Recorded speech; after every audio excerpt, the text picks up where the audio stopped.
আমি আছি এখন বলেশ্বর নদীর তীরে। কাল রাত থেকেই গুড়ি গুড়ি বৃষ্টি হচ্ছে, দুর্যোগপূর্ণ আবহাওয়া বিরাজ করছে। এর মধ্যেই পিরোজপুর আবহাওয়া অফিস ৩ নম্বর সতর্ক সংকেত দিয়েছে। 2 থেকে 3 ফুট পানি উচ্চতা বেড়ে গিয়েছে। আমি কিছুক্ষণ আগে জেলা প্রশাসনের সাথে কথা বলে জানতে পেরেছি তিনি দুর্যোগ মোকাবেলার জন্য তার সমস্ত প্রস্তুতি তিনি সম্পন্ন করেছে। তার কাছে রয়েছে ১৮৫ টন চাল, ৫ লক্ষ গোখাদ্য, ৫ লক্ষ শিশু খাদ্য এবং রয়েছে ১০ লক্ষ টাকা নগদ মজুত রয়েছে। এবং দুর্যোগ মোকাবেলা করার জন্য তিনি ২১৩টি আশ্রয়ণ প্রকল্প এর মধ্যেই প্রস্তুত করে রেখেছে।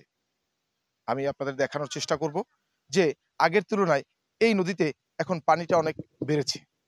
আগে মানুষ নিচে নেমে গোসল করত, কিন্তু এখন দেখেন ৩ থেকে ৪ ফুট পানির উচ্চতা বেড়ে যাওয়ার কারণে রয়েছে পানির একটা চাপ, যে চাপের ফলে নদীর পাড়ে যারা বসবাস করে তারা হয়তোবা ভীত সন্ত্রস্তর মধ্যে পড়ে গিয়েছে।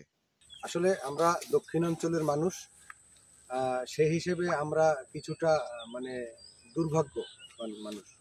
তো আমাদের এখানে বছরের ৩-৪ বারই প্রাকৃতিক দুর্যোগ আঘাত হানে।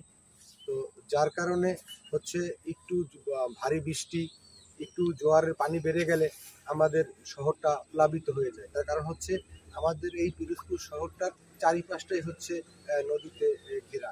আপনারা যে পিছনে আমরা দেখছি যে বলেশ্বর নদী, এই পাশে আছে কচা নদী, টোটালটা মাঝখানে হচ্ছে পিরোজপুর শহর। তো এরকম একটু যদি ভারী বর্ষণ হয় অথবা এই যদি কোনো প্রাকৃতিক দুর্যোগ হয়, এর ফলে নদীতে যখনই পানি বেড়ে যায় তখনই আমাদের পুরো শহরটাই এই পানিতে প্লাবিত হয়, ফসল নষ্ট হয়। এখন এখানে আমাদের আসলে যদিও প্রশাসন তাদের সাধ্যমতো চেষ্টা করেন, হ্যাঁ, তো বিষয়টা হচ্ছে যে আমরাও আশা করব যে যারা আসলে এই বন্যায় ক্ষতিগ্রস্ত হয়, হ্যাঁ, তো সরকার যেন তাদের দিকে একটু সজাগ থাকেন এবং বিশেষ করে যারা কৃষক যারা এই যদি ফসলাদি নষ্ট হয়ে যায় তাদের দিকে যেন একটু বিশেষ নজর রাখেন, এটাই আমার চাওয়া।